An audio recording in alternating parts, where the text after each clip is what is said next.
What happens when a 10-day demolition notice hits the only storage your family has?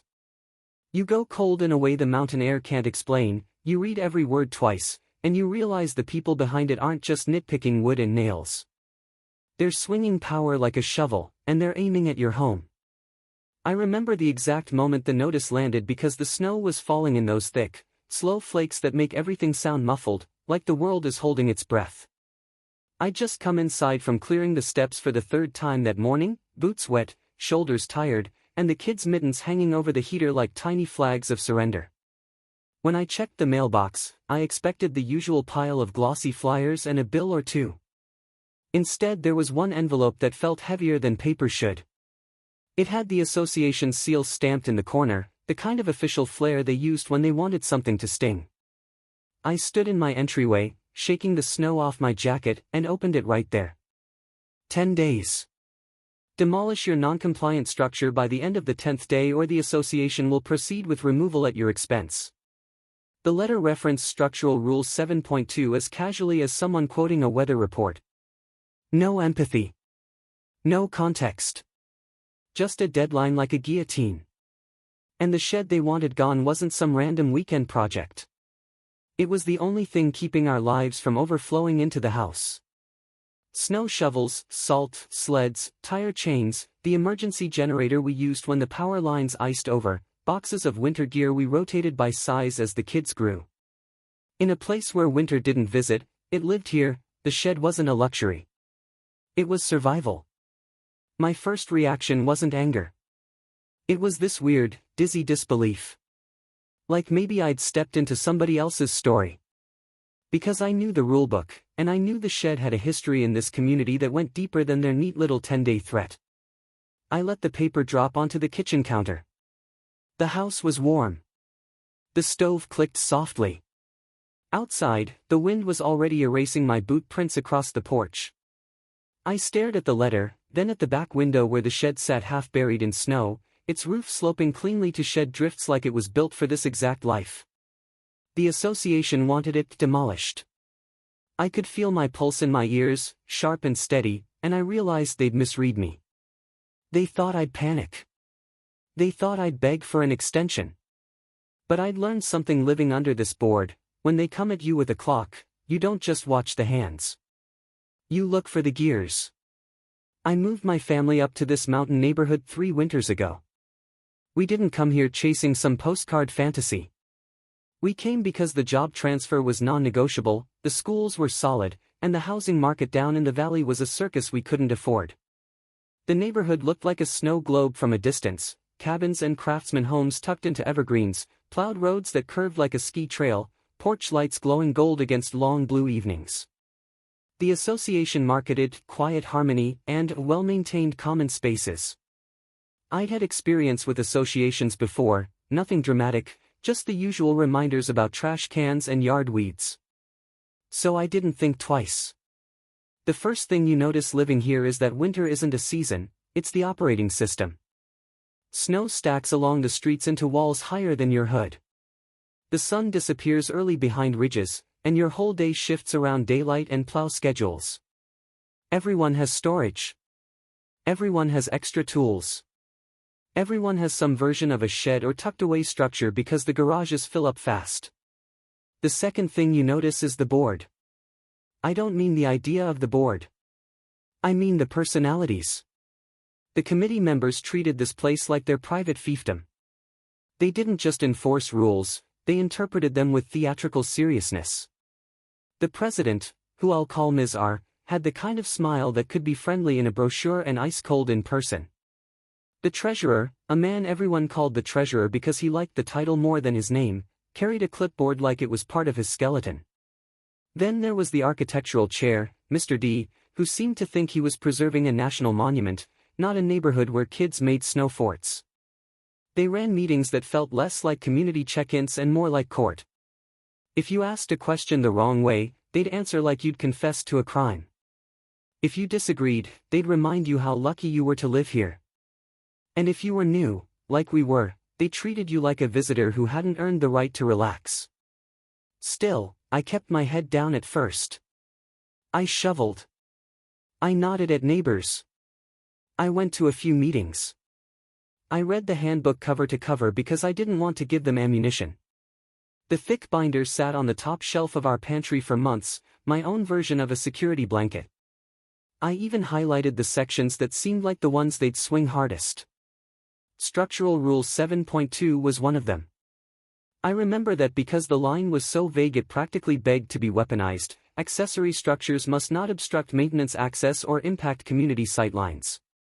That was it. No measurements, no diagrams, no clear standards. Just a phrase that could mean anything to someone who wanted it to. The shed came with the property when we bought it. It was old, gray boards, warped door, the kind of thing you might repaint someday when life slowed down. The listing called it a storage outbuilding. The previous owners said it had been there for years and the association had never cared. I believed them. I didn't even think about it until the first spring thaw when I went to pull out the lawn tools and got a nasty surprise. One corner post had rotted so badly it crumbled under my hand. The roof sagged. We'd had a heavy snowpack that year, and the shed had basically survived on habit. If I left it, we'd be dealing with a collapse right when summer storms rolled in. I'm not a contractor, but I can read a level and follow a plan. So I did what any reasonable homeowner would do, I rebuilt it. I didn't expand the footprint. I didn't pour a new slab. I kept it the same size, same spot, same style. I even matched the exterior color to the house, a deep pine green that blended with the trees. I pulled a simple permit from the county because that's how I was raised. And before I started, I checked the handbook again. The rule said repairs to existing accessory structures were permitted without architectural review as long as the footprint didn't change. I had that line underlined in blue ink. So I rebuilt it over a couple weekends at the end of summer, with the smell of fresh cut wood mixing with the sharp mountain air. I worked early mornings before the sun got too high, and late evenings when the ridge shadows cooled everything off. Neighbors walked by and gave thumbs up. One guy told me it was about time someone fixed that eyesore. I felt proud, not because it was fancy, but because it was solid. I was doing right by my home. The shed stood straight after that, clean lines, a roof angle tuned for snow slide, a door that actually sealed. It became part of our routine. In October we packed it with winter gear. In November I ran a hook for hanging shovels so they'd dry. By December it was a mini warehouse for every bulky thing that didn't belong in a living room. The house breathed easier because of it. So did I. Apparently, so did the association, until someone decided not to. The trigger, I learned later, wasn't a surprise inspection or a new policy. It was one person with a gripe. In this neighborhood, the association hires a small landscaping crew that doubles as snow maintenance for common areas. Most of the time they're fine, quiet, efficient, the kind of people who just want to do their routes and go home before the next squall. The guy in charge of our section, though, had a reputation for complaining about anything that wasn't perfectly convenient for his machines. I'll call him the landscaper. He wasn't a board member, but he had the ear of the board, and around here that mattered more than titles. The first hint came in early January, right after a storm that dumped near a foot overnight. The sky that morning was a pale gray sheet, and the snow under my boots squeaked in that dry, brittle way it does at high elevation. I was in the driveway clearing a path for my car when I noticed the landscaper's plow idling on the street longer than usual. He walked up the side easement that runs between my fence and the neighbor's lot, a narrow lane the crew uses for access to a drainage ditch in summer and for pushing overflow snow in winter. He didn't knock. He didn't wave. He just stared at the shed from the easement like it had insulted his family. I tried to be polite. I stepped toward the gate, asked if he needed anything, if he wanted me to move my car. He gave me a look that said I was the inconvenience, not the giant drift behind him. He gestured toward the shed and said something about it blocking his sightline for backing the plow through the easement turn. Not a request. Not a conversation. A complaint, like he was reporting a stain. I reminded him the shed had been there forever, and I'd only repaired it. The footprint hadn't changed. The easement was still clear. There was at least 6 feet between the fence and the shed, same as before. He didn't care.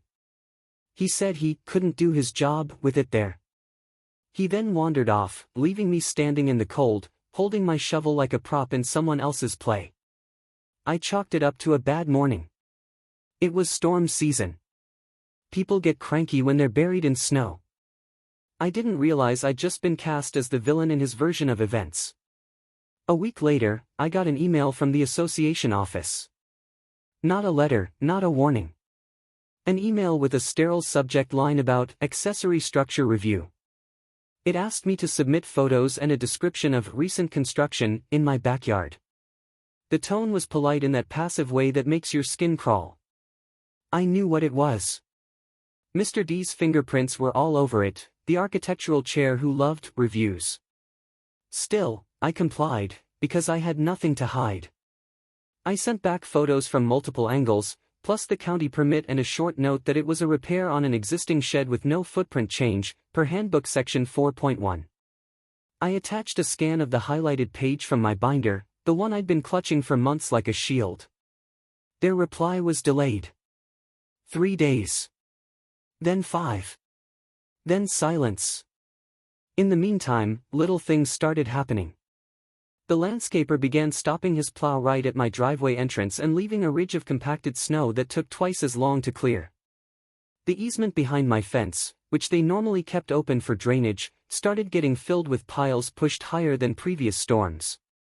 I had to dig a channel so meltwater wouldn't pool against my yard come spring. It felt petty, but I didn't want to jump to conclusions. I told myself it was just how the storms were stacking this year. That's the trick about living in a snowy place, nature always gives people an excuse to act like jerks. Then the treasurer approached me after a community meeting. I'd gone to that meeting because the board had been talking about raising dues for increased snow operations, and I wanted to know what that actually meant. The room smelled faintly of wet wool and old coffee, and the fluorescent lights buzzed like a trapped fly. Ms. R did her usual performance about community standards and shared responsibility. People asked questions about salt budgets and road wear.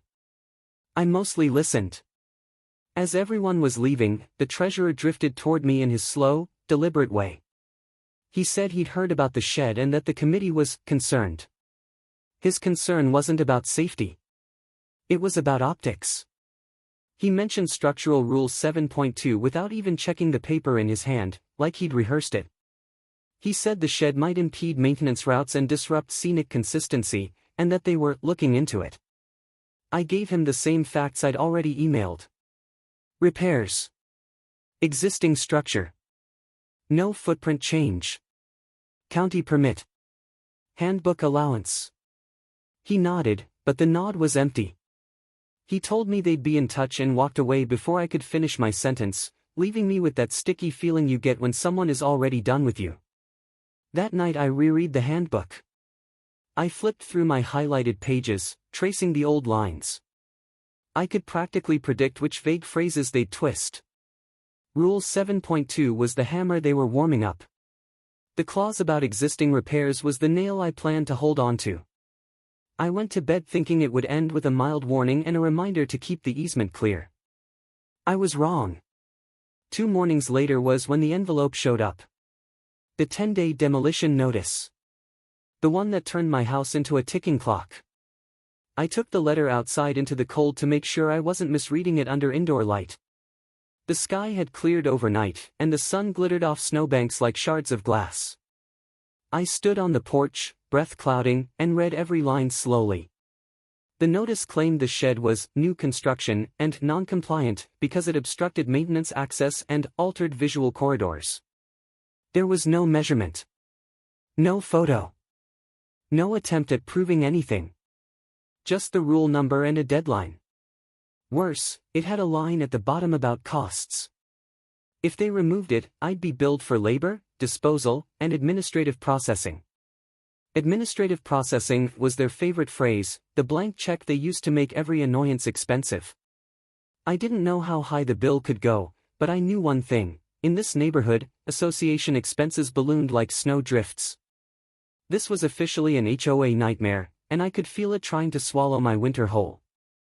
My spouse saw the paper in my hand and asked what happened. I didn't want to dump panic on the kids, so I waved it off until they were busy. But inside, my brain was already sprinting. 10 days in a mountain winter is not 10 days of normal life. It's 10 days of storms, 10 days where a truck might not even reach your backyard without turning into a sled. It's 10 days where the shed would be covered by enough snow to make demolition a joke. They knew that. They wrote the deadline anyway. That's when I stopped thinking of this as a rule issue and started seeing it as a power move. The board could have asked for a site review. They could have set a meeting. They could have offered a compromise about the easement. Instead, they went straight to demolition. That leap told me everything. They weren't interested in solving a problem. They were interested in reminding me who they thought was in charge. I looked at the shed again. The wind stirred powder off the roof in little swirls, soft as smoke. Behind it, the evergreens stood tall, indifferent. I thought about the landscaper's stare. The treasurer's empty nod. The weeks of silence. How quickly a complaint became a threat. Then I carried the notice inside, set it flat on the counter, and opened my binder one more time. I wasn't going to argue with feelings. I wasn't going to plead about storage or weather or family needs. If they were coming at me with Rule 7.2, I was going to meet them on paper.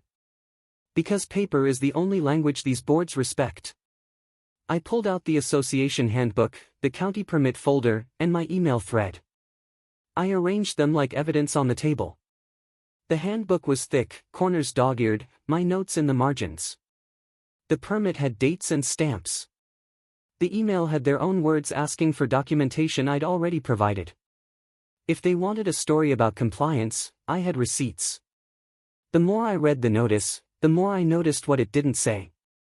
No reference to the repair allowance. No acknowledgement of the old shed. And a very careful word choice, they kept calling it rebuilt, not repaired.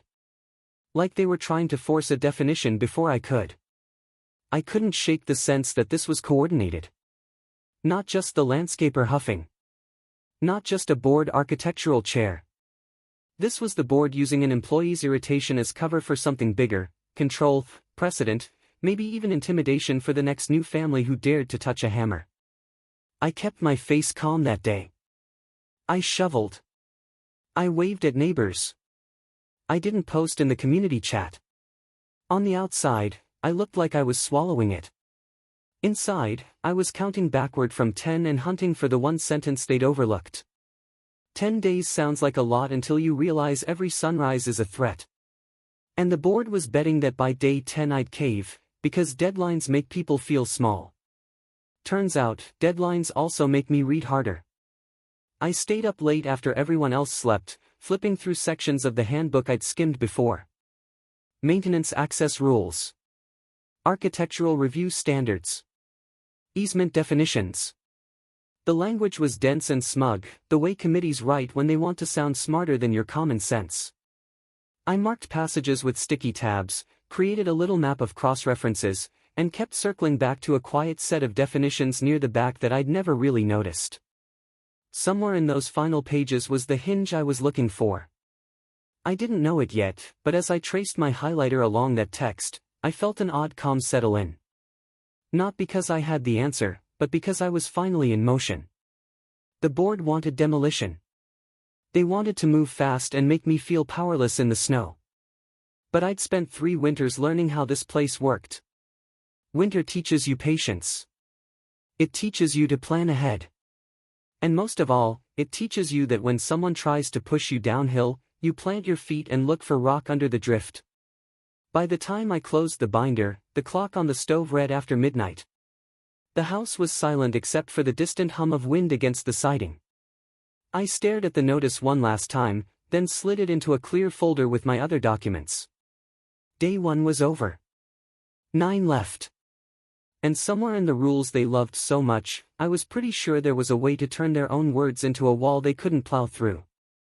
Day 2 started with the kind of dawn that looks innocent but isn't. The light was soft and blue off the snowfields, and the temperature had dropped overnight so hard that the trees sounded like they were cracking in their sleep. I made coffee, pulled on a hoodie, and opened the binder again at the kitchen table. The demolition notice had a date at the top, January 14th, and a tracking stamp on the back showing it was processed 2 days earlier. That mattered. It wasn't a spontaneous complaint. It was planned. I slid that final notice dated January 14th into the front pocket of my folder like a chess piece I'd need later. I didn't call anyone. Not yet. I didn't want to give them the satisfaction of hearing me scramble. My plan was simple: find out what they were really claiming, and where they'd cut corners to do it. Structural Rule 7.2 was their anchor, so I traced every other rule that referenced it. The handbook was built like a maze, and I'd learned that boards love mazes because confusion makes enforcement easier. I pulled up the definitions section I'd been studying the night before. There it was again, a quiet little line that defined new construction as any accessory structure that alters footprint, height, or location relative to the original approved design. That line was the hinge. They were calling my shed new construction, but I hadn't changed footprint, height, or location. I'd repaired an existing structure in the same place and size. By their own definitions, the shed couldn't be labeled new unless they could prove I'd expanded it. That definition referenced another clause, one I'd never noticed because it was tucked under an appendix about maintenance easements. It said any accessory structure existing prior to the adoption of Structural Rule 7.2 was considered a grandfathered improvement so long as it remained within its original envelope. Translation: if the shed existed before the rule was written, and I kept it the same size, it was protected. I actually laughed, low and tired, because it felt like finding a hidden door in a house you already lived in. The snow outside was steady, the heater vent hissed softly, and my whole body unclenched in a way I didn't even realize it had tightened. But I couldn't celebrate yet. A loophole on paper doesn't help if you can't prove the shed was older than the rule. So the next task was evidence. I dug out our home purchase file and the old inspection report. The inspector had taken a photo of the backyard, and in that photo the shed was right there, leaning and tired but unmistakable. The report was dated 4 years earlier. That predated the current handbook by at least 2 revisions. I printed that page, circled the shed in red, and slid it behind the notice. Then I opened the association's online archive. This part wasn't secret, just boring enough that nobody but a stressed homeowner would ever scroll through it. I found meeting minutes from 6 years ago where the board discussed updating standards for accessory structures due to visibility concerns. That was the birth of Rule 7.2. I printed that too. I wasn't hunting for drama, I was building a timeline they couldn't argue with. By late morning I had a tidy stack: the January 14th final notice, my county permit, the homeowner inspection photo, and the old minutes showing Rule 7.2 was newer than my shed. It wasn't a courtroom, but it was a story with dates. Boards hate stories they don't control. I still didn't contact them. I took a walk instead, the air sharp against my cheeks and the snow squeaking underfoot, to see the easement from every angle they might try to claim was blocked. From the street, you could barely see the shed through the trees. From the easement itself, there was clear path around it. If anything, it sat farther from the lane now because I'd straightened the rotting wall rather than letting it slump outward. That meant their maintenance access argument was smoke. Whether it was the landscaper pouting or the board posturing, the claim didn't match reality. I got home with ice gathering along my eyelashes and found a second email in my inbox. This one wasn't a notice. It was a reminder, cheerful as a threat, that my 10-day compliance period had begun and that timely action will prevent additional costs. The way they italicized additional costs told me their real play: money pressure. Here's what they were really counting on: that the fear of a giant removal bill would push me into tearing down my own shed. And the minute money enters the room, you stop thinking in feelings and start thinking in receipts. So I started drafting a response. Not a rant. Not a plea. A clean, boring, bullet-pointed letter that did one thing: force them to meet me on their own definitions.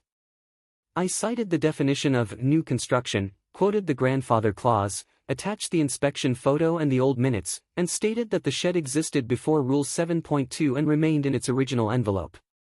I also pointed out that my repair permit from the county supported that I had done a repair, not an expansion. I kept it dry enough to be unfunny. The board lived for emotional bait. I wasn't giving them a bite. Before I hit send, I printed one more thing, the association's own maintenance map that showed the easement width. I'd found it in a PDF from a snow routing proposal last year, and it had a diagram confirming that the maintenance path was not fixed to a single sightline. It was a buffer zone. If their landscaper wanted a bigger turning radius, that was a personnel issue, not a structural violation. I added the map to my packet and sent the email with everything attached. Then I walked away from my phone like it was radioactive. Day 3 came and went with no reply. Day 4 brought a reply, but not the one I expected. The association emailed back with a short note that said they'd received my materials and would review them at the next scheduled committee session. The next scheduled session was in 9 days. Which was conveniently one day after my demolition deadline. It was slick in that bureaucratic way. They were trying to outwait the countdown. If they refused to acknowledge my evidence until after day 10, they could say I missed the window and proceed anyway. I read the email twice, the faint smell of pine from the fireplace mixing with the metallic cold sneaking under the door. The move was obvious now, not about compliance, but about timing.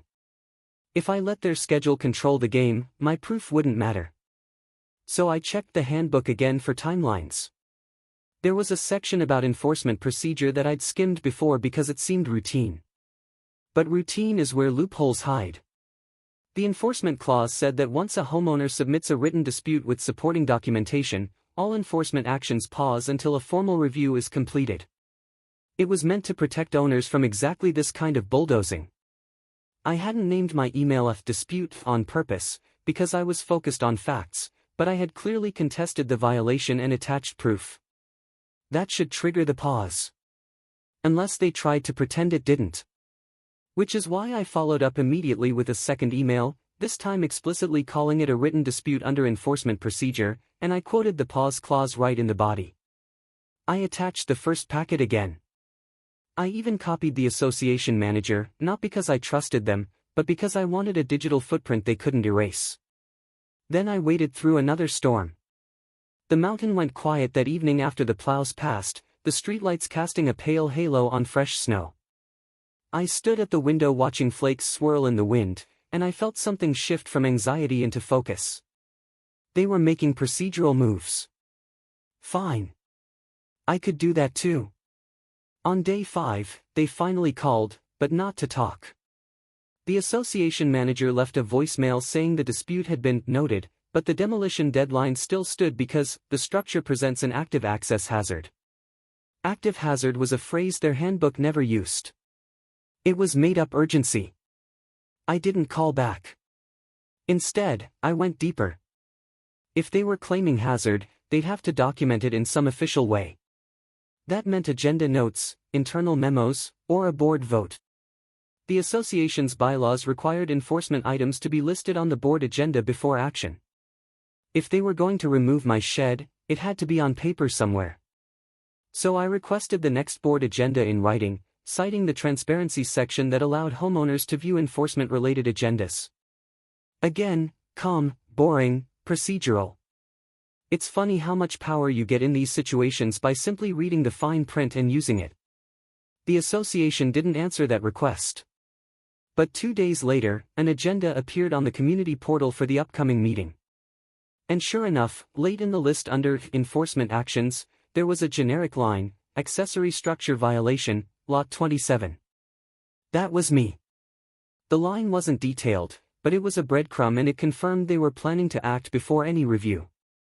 I printed that agenda excerpt immediately. Evidence prop number 2, tucked under escalation, and the one I knew I might need when this got uglier. I took a pen and wrote the date on top in big block letters. Then I stared at it long enough to feel my patience fray. Because now it wasn't just a threat. It was a plotted event. A scheduled demolition against a family's only storage in the middle of winter, all because one man wanted a cleaner turn for his plow. The absurdity was heavy, but so was the clarity. I was dealing with an association that didn't want to be wrong. And people who don't want to be wrong will always double down before they back off. Which is exactly what they did next. Day 6 was when they started trying to make me feel alone. The association posted a community reminder in the neighborhood bulletin about maintaining scenic corridors and keeping maintenance easements clear. No names. No addresses. Just a finger pointed vaguely in my direction.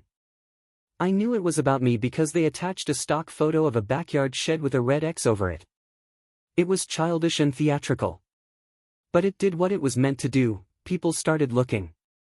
That afternoon, as the air turned silver before another snow band rolled in, I noticed neighbors slowing their cars by my house. Not obvious rubbernecking, but that cautious, curious glance you do when you think someone might be in trouble and you don't want to ask. One couple walked their dog past my fence twice. Another neighbor texted me a friendly "What's up?" The board had lit a flare, and now the whole street was squinting at it. I hated that part more than the notice itself. Because when an association can't win on facts, it tries to win on vibe. It tries to turn you into an example. It wants you to feel the social pressure like a second frost on your skin. I didn't take the bait. I answered neighbors lightly, said there was a misunderstanding, that I'd submitted documentation, and that it would be handled. I kept it calm because I wasn't going to arm the gossip machine with my panic. But inside, I was furious, not in a loud, stomping way, in a precise way, like a blade being sharpened. Mizar had done this kind of thing before. I'd seen it. A neighbor last winter had left a trailer in their driveway for a week while their dad recovered from surgery. The board sent a warning, then posted a general vehicle storage reminder to shame them. Another family had repainted their porch a shade too light and gotten a color palette notice, plus a public note about preserving rustic harmony. The pattern was always the same: private threat, then public pressure. This wasn't maintenance. This was theater.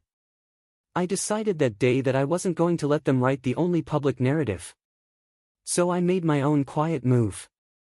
I emailed the association manager requesting a formal hearing under the dispute clause and asked that it be scheduled within the 10-day period as required. The bylaws had a line about timely hearings when demolition is threatened. I quoted it. If they refused to schedule it, that refusal would be another thing I could document. They replied 3 hours later. No hearing, they said. The board would address the matter during open comments at the upcoming meeting. That wasn't a hearing. That was a trap. Open comments are a stage where they control the mic, the clock, and the mood. And I knew exactly how they'd play it: let me talk for 2 minutes, nod politely, then vote behind closed doors. It was so transparent I almost respected the audacity. Almost. That night I rechecked the enforcement pause clause and the hearing requirement. They were in violation of their own process. If I wanted to go scorched earth, I could. But scorched earth makes you messy. Messy makes you lose. I didn't need scorched, I needed precise. So I prepared for the meeting like it was a cross-exam. I printed 3 copies of everything: notice, dispute email, inspection photo, minutes, maintenance map, agenda excerpt, hearing request, their denial. I organized it in a slim folder with sticky tabs, each labeled in plain language. I wrote a simple timeline on a separate sheet with dates and rule numbers. The snow outside deepened, the wind rattling the eaves in quick pulses, and I sat at my table with a pen in my hand feeling like I was assembling a parachute after the plane already started struggling. Day 7 arrived with a clear sky, which in this place doesn't mean calm. It means the cold has teeth. I dropped the kids at school, then parked at the association office and slid a hard copy of my dispute into their drop box, stamped date and time on the top. If they tried to say they never got it, I was about to be the most organized person they'd ever underestimated. 2 hours later, I watched from my window as the landscaper came down the easement again. He didn't linger this time. He walked straight to the shed, measured something with his boot steps, and snapped photos on his phone. The casual way he did it, like he was hunting proof rather than seeking truth, made my stomach knot. He wasn't gathering facts. He was gathering angles. And angles are what boards use to justify whatever decision they already made. When they can't bully you into compliance, they try to embarrass you into it. And trust me, the next week was going to be less about rules and more about how badly they wanted to make me look like the villain. The meeting was in 2 days. My deadline was in 3. The board was moving like a snowplow downhill, and I could feel the moment approaching where my quiet paper game had to turn into something louder. Not dramatic. Not messy. Just loud enough to stop the blade. The board meeting hit like a blizzard you see coming but still can't prepare for. The community room was packed. Winter meetings usually pull a crowd because everyone has opinions about plow hours and salt. But this time the buzz felt sharper. People were whispering, shifting in their chairs. I could hear the faint scrape of boots drying against the radiator and the low hum of a heater fighting the cold leaking in every time the door opened. I sat near the back, folder on my lap. I wasn't there to perform. I was there to interrupt a performance. Ms. R opened with her usual speech about standards and community pride. Then they rolled through routine items. The treasurer read a line about budget overspend on snow routes. Mr. D talked about porch railings. They were delaying on purpose, saving the enforcement line for last while making the room tired.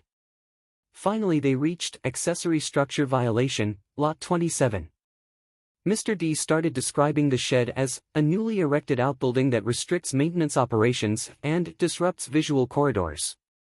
He kept it vague, leaning on big emotional words instead of specifics. I could feel eyes turning toward me. When open comments started, I stood. My knees didn't shake, but my hands were cold from gripping the folder.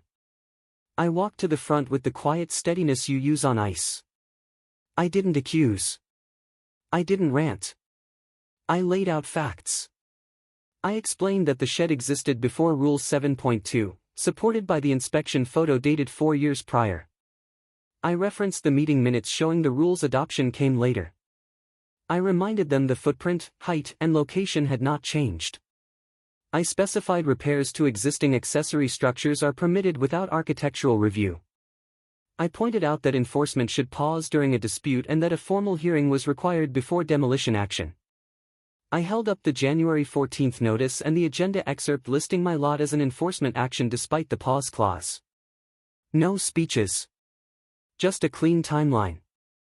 Ms. R's face tightened in that way that looks polite to strangers and furious to anyone who recognizes the muscle pattern. Mr. D tried to redirect by saying the issue wasn't age, it was access. So I pivoted to the maintenance map and described the easement width. I said the shed remained outside the easement buffer and that access had not been obstructed, and if the landscaper was finding routes difficult, that indicated a route planning issue rather than a structure hazard. The treasurer interrupted to say the board had the authority to interpret sightlines. I calmly pointed back to the definition of new construction and asked how sightline interpretation could override the grandfather clause. I didn't sound snarky. I sounded curious. That difference matters. Curiosity makes them explain themselves. Explaining is where they can trip. They didn't answer. Ms. R said the board would take that under advisement and move to close comments. That was it. No hearing. No vote in the open. Just a polite shut door. I walked back to my chair feeling like I'd just thrown a bucket of cold water on a campfire. It didn't kill the fire, but it changed the oxygen. After the meeting, people approached me quietly. One neighbor, a retiree who'd lived here almost 20 years, told me the board had overreached on structures before and that I was right to push back. Another said the easement argument was nonsense. These weren't grand allies, but they were proof that the board's social shame campaign wasn't fully landing. It helped, even if it didn't solve the problem. I got home after dark. The moonlight on the snow was bright enough to see by, and the wind had eased to a low hiss through pine needles. I checked my email. There was a new message from the association, sent during the meeting, which meant they'd written it ahead of time. It said, after review, the board upheld the demolition notice. The deadline remained in effect. Failure to comply would result in removal and billing. No mention of evidence. No reference to definitions. No acknowledgement of the pause clause. They had decided before I spoke. It was infuriating in a way that felt clinical. But when I read it again, I noticed something else. A single sentence near the bottom said, Given the structure's interference with contracted maintenance operations, the association will proceed under vendor access provisions. Vendor access provisions. That wasn't Rule 7.2. That was a different section. A section I hadn't dug into yet. They'd shifted their footing mid-swing. And that meant they were scrambling. Day 9 was my favorite kind of day in a fight, the day your opponent tells you more than they realize. I found the vendor access section in the handbook. It was supposed to cover emergency access for maintenance vendors in common areas, not private yards. It said the board could remove obstructions from common property to ensure contractor routes remained clear, but only on common property. The authority didn't extend to privately owned improvements unless those improvements were already proven non-compliant under structural rules. They were trying to wedge a common property clause into a private yard enforcement. It was like using a parking rule to tow someone's car from their garage. Which meant if I could show the shed was compliant or grandfathered, something I'd already done, then vendor access provisions couldn't apply. Their own sentence was a legal pretzel on paper. Not actual legal advice, just basic logic they didn't bother to check because they assumed I wouldn't read it. At that moment, I stopped feeling only defensive. I started seeing the outline of an offensive move. The theme of this whole mess was abuse of power dressed up as maintenance. The board wasn't trying to keep the neighborhood safe, they were trying to expand their reach by precedent.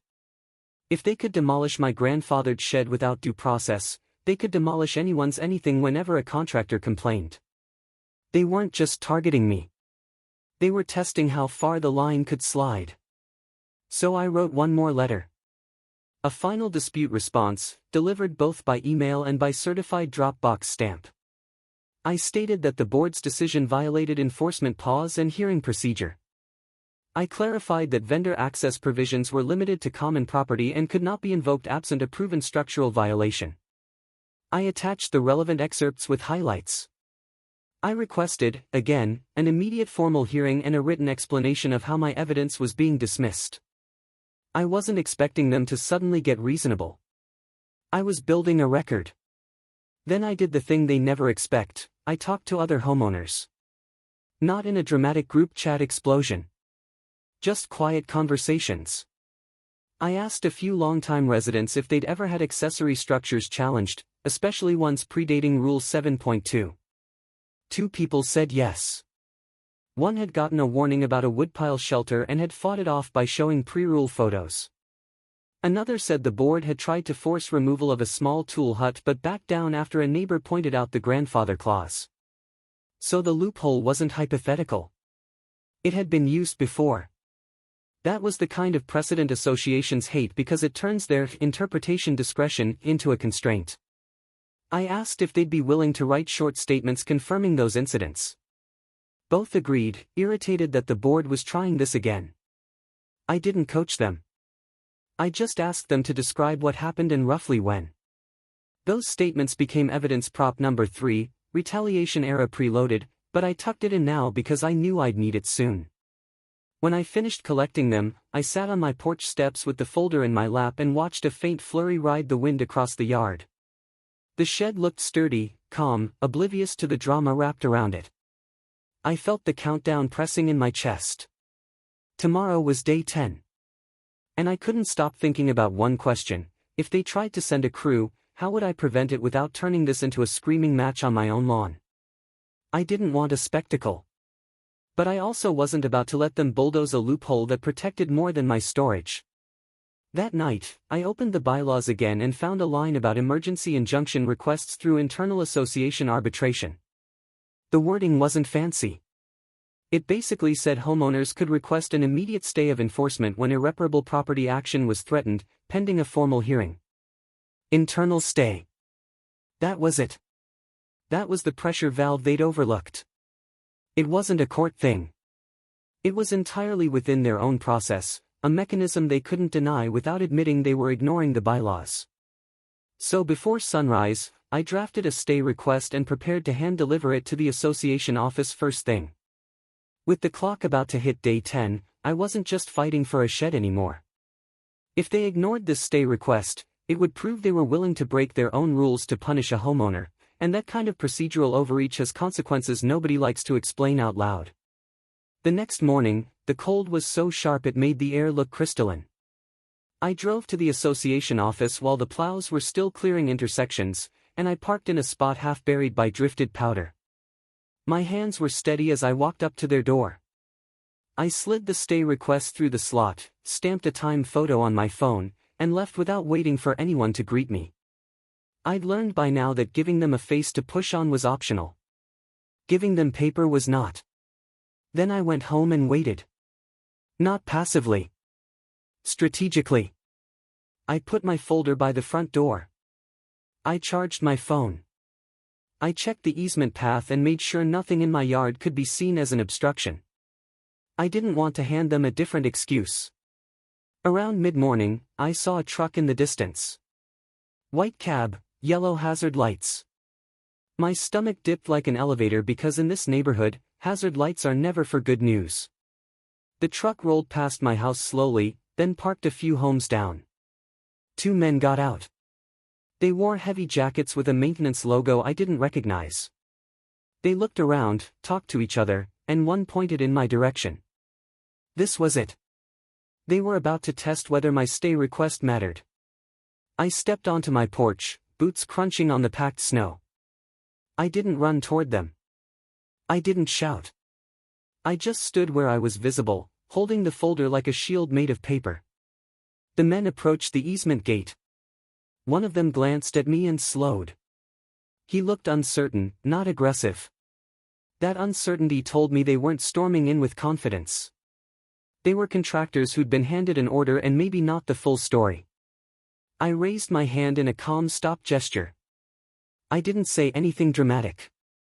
I simply indicated that enforcement was in formal dispute and that a stay request had been filed that morning, and that they should confirm authorization with the association manager before touching private property. They hesitated. One checked his phone. The other stepped back from the gate. They walked away to make a call. I stood there in the thin sunlight feeling my heart thud against my ribs, but I didn't move. The snow rustled softly in the breeze, and the whole neighborhood felt like it was holding still. Whatever call they were making was going to decide whether this tipped into chaos or into the next phase of my plan. And either way, I was done letting the board play the only hand at the table. The two men by the truck stayed on their phone longer than any contractor ever wants to. The wind was light but sharp, and it sifted powder across my porch like someone brushing flour over a countertop. I watched them pace in a small circle, shoulders hunched against the cold, heads dipped toward the screen. They weren't taking directions from me, and I didn't expect them to. But they also weren't charging into my backyard with confidence. After a few minutes, they got back into the truck and drove off without another glance. No confrontation, no drama. Just a quiet retreat, like they'd been told to stand down until someone higher up could sort out the mess. I went inside and let myself breathe. Not because I thought it was over. Because I knew that moment had forced a decision point for the board. Either they'd acknowledge the stay request and schedule the hearing they were trying to dodge, or they'd ignore it and risk exposing themselves to the entire neighborhood as a committee that doesn't follow its own bylaws. I checked my email again. Nothing. Not even an automated reply.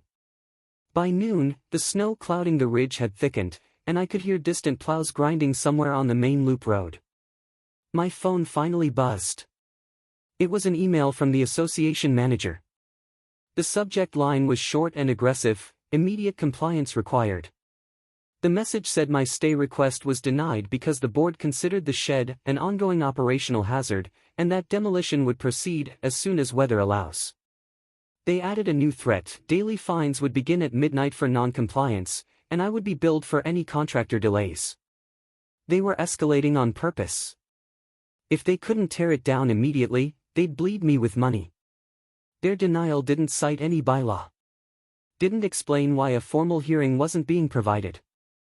It wasn't a decision, it was a shove. I stared at the screen until my coffee went cold. The heater clicked on, the house smelled faintly of damp gloves drying near the vent, and I felt the old anger rise. Not hot. Focused. Because they'd just done something I could use. They denied a stay without a hearing. They threatened fines without resolving a dispute. They put it in writing. And now I had a clear, time-stamped example of procedural abuse, framed in their own words. I added it to my folder, right after the agenda excerpt. My stack was turning into a story they couldn't unwrite. I also noticed something else in that denial. They said demolition would proceed as soon as weather allows. That line was softer than their original 10-day deadline. It gave me a breathing pocket. If they were forced to wait for conditions, their urgency wasn't truly about hazard. It was about control. So I did two things. First, I sent a reply acknowledging their denial and reiterating that enforcement must pause under dispute procedure, and that fines cannot be assessed until the dispute is formally resolved. I attached the exact clause. Again, no emotion. Just a mirror. Second, I walked the neighborhood. Not to rally a mob. To build a quiet consensus. I talked to the longtime neighbor who'd already given me a statement. Then I talked to 3 others on my street, people I'd waved at all winter but never really sat with. I showed them the notice and the handbook section about grandfathered improvements. I asked them if they were comfortable reading the definition with me. Every one of them had some variation of the same reaction, disbelief first, then irritation. Because even if my shed wasn't their concern, the board's behavior was. Nobody likes the precedent of sudden demolition threats in deep winter. One neighbor mentioned an old tool shack behind their garage that had existed since before the current committee. Another had a wood storage lean-to exactly where their plow route ran closest. They were thinking forward now, imagining the same hammer swung at them. By late afternoon, the same 3 neighbors offered to sign a short, respectful petition asking the board to follow dispute procedure and halt enforcement until a hearing. I didn't ask them to. They volunteered. It wasn't a coup. It was a request for process. I typed it up that evening, a simple half-page note with no drama, no accusations. The snow outside hissed softly against the windows as a new storm started to push in. I printed 5 copies and put them in envelopes. Day 10 had passed, but their line had blurred. They were out of weather, out of patience, and, if they ignored this petition, about to be out of cover. They tried to beat me with a 10-day clock. Now that clock was gone, and they still didn't have a clean way to win without looking like they were breaking their own rules, which meant the real deadline was about to shift onto them. The next morning, I dropped the petition into the association drop box along with the neighbor statements and a final copy of my dispute packet. A pale sun broke through the clouds for a minute, and the snow glittered on the sidewalk like it was daring me to slip. I didn't. I walked steady. I didn't hear back that day. Or the day after. But I did see something that mattered. The landscaper's plow route changed. Instead of turning into the easement behind my fence, he began backing from the other end, coming in from the main loop road where the turn was wider. It wasn't convenient for him, but it worked. And it proved what I'd been saying from the start, access wasn't blocked. He just didn't like adjusting. In a normal world, that would end the issue. The contractor found a different route, hazard gone, done. But in this world, it gave the board a different problem. If their own vendor was adapting, their active hazard narrative crumbled. They'd need a new excuse, or they'd need to retreat. They chose excuse. On day 13, I got another notice. This one was titled Revised Enforcement Action, which basically meant we're rewriting the story. Instead of claiming obstruction, it claimed the shed violated Uniform Rustic Character Standards because the repaired siding was too modern in finish. That was laughable. The color matched the house. The siding was basic wood. Their complaint was as subjective as taste. They weren't enforcing a rule. They were searching for one. I didn't get upset. I got interested. Because searching meant they were unsure, and unsure people often make careless moves. So I read the rustic character section carefully. The standard applied to newly constructed accessory structures and specified approval for exterior finishes. It didn't apply to grandfathered repairs. It even referenced the same definition of new construction I'd already used. They'd looped back to the same trap. I replied with a single paragraph, the shed is grandfathered, repairs do not reset character review, and the association's shift in rationale further supports that the original 7.2 claim was unsubstantiated. I attached my timeline again. Then I waited. 2 evenings later, I received an email invitation to a special compliance hearing scheduled for the following Monday. They were finally giving me the hearing they'd tried to dodge. Not because they suddenly cared about fairness, but because the neighbor's petition had turned up the light. They needed to look procedural again. Fine. I'd take a hearing. I spent the weekend preparing like I was about to take a test I already knew the answers to. I rehearsed my timeline out loud while washing dishes. I organized the folder so I could flip to any page in under 3 seconds. I printed a clean copy of the grandfather clause and taped it inside the folder cover. The night before the hearing, the storm cleared and the moon came out sharp, white, and bright over the ridgeline. I stood at the window watching frost glint on the trees, and for the first time in 2 weeks my fear didn't show up. Instead, I felt something close to amusement. Because by pushing this so far, the board had created a bigger stage. And paper doesn't just protect you in a boardroom. It traps them in their own words. The hearing took place in the same community room, but the vibe was different. The air smelled of melted snow and stale coffee, and the chairs were arranged in a semicircle like a theater pretending not to be one. Ms. R sat at the head. The treasurer next to her. Mr. D had a stack of papers that looked like he was trying to intimidate me with thickness. 2 neighbors attended quietly, seated in the back. They didn't speak unless asked, but their presence mattered. The committee was aware of it. Ms. R opened by restating the violation claims. She tried to frame the shed as new construction. Mr. D added that its profile disrupted corridor sightlines. The treasurer mentioned budget strain caused by route inefficiencies. I waited until they finished. Then I laid my folder on the table and walked through the timeline again, slow, steady, in order. Inspection report photo showing the shed existed 4 years ago. Board minutes showing Rule 7.2 was adopted later. Handbook definition of new construction requiring a footprint, height, or location change. My permit showing a repair. Maintenance map showing the easement buffer and no obstruction. Agenda excerpt proving they scheduled demolition during a dispute. Stay denial email showing they attempted to fine me without a hearing. Neighbor statements describing prior use of the same grandfather clause in earlier disputes. Whenever they tried to interrupt, I paused and asked if they wanted me to stop because I was reading directly from their bylaws. That phrasing worked like a break. Nobody wants to be on record saying, "Yes, stop reading the rules." They let me talk. Ms. R then asked how I could prove the shed's original envelope hadn't changed. I told her I'd remeasured the footprint from the original slab line visible in the soil at thaw, and I offered to provide the measurements. Not because I had to, but because transparency makes their suspicion look silly. Mr. D tried to say repairs were so substantial, they reset approval. I pointed to the exact repair allowance clause and asked where substantial was defined. It wasn't. I didn't say that with attitude. I said it with plain curiosity. The treasurer pivoted to money, saying contractor delays were costing the community. I asked for receipts. Specifically, I asked for documented invoices showing added costs directly caused by my shed, compared to routing alternatives. I reminded them the landscaper had already adjusted his route, proving alternatives existed. He didn't have invoices. Then I slid the petition across the table.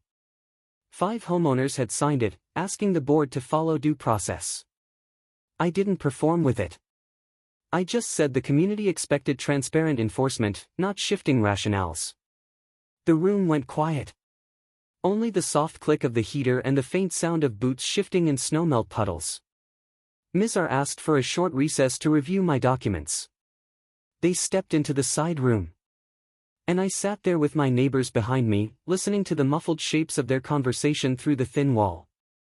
I couldn't hear words, only tones. Short, sharp, controlled. The sound of people realizing they were cornered by their own binder. They came back 10 minutes later. Ms. R announced that based on submitted documentation, the shed would be recognized as a grandfathered accessory structure and no demolition would proceed. She said future repairs would require a courtesy notice to the architectural committee. It was a retreat dressed as reasonableness. But it was still a retreat. I nodded calmly, thanked them for the decision, and asked for the decision in writing, referencing the dispute closure clause. They agreed. There was no apology. There never is. Boards like this don't apologize. They rebrand their defeat as a clarification. But I didn't need an apology. I needed the shed safe and the power grab exposed. As I gathered my folder, Ms. R added one more line: the landscaper's concerns were valid, and the board was reviewing route policies. That was her way of saving face. Let her have it. She'd already lost the only thing that mattered. Outside, the air was crisp and clean, and the sun was bright enough to throw white sparks off every snowbank. My neighbor patted my shoulder once, quiet support without making it a spectacle. We walked out like the storm had passed. They didn't back down because they grew a conscience. They backed down because their own rules made them look reckless, and the fines they threatened could have boomeranged right back into the community budget if anyone pushed harder. Money changes everything. The written decision arrived that evening. It was official, stamped, and annoyingly neutral. It confirmed the shed's grandfathered status and cancelled the enforcement action. It also said daily fines would not be assessed and that the dispute was closed. I printed 2 copies, one for my file and one for the freezer, because in a snowy place you learn to store your victories like food. You'd think that would be the end. But people like Ms. R don't just move on. Not when a homeowner lights up their soft spots. Not when a quiet fight makes them look sloppy. So I stayed alert. 2 days later, the association posted an update in the bulletin saying they had resolved a structure compliance matter through collaborative review. The language was glossy and vague. But then they added a new policy draft beneath it: all accessory structure repairs exceeding 30% material replacement shall require pre-approval. 30%. That number wasn't in any existing standard.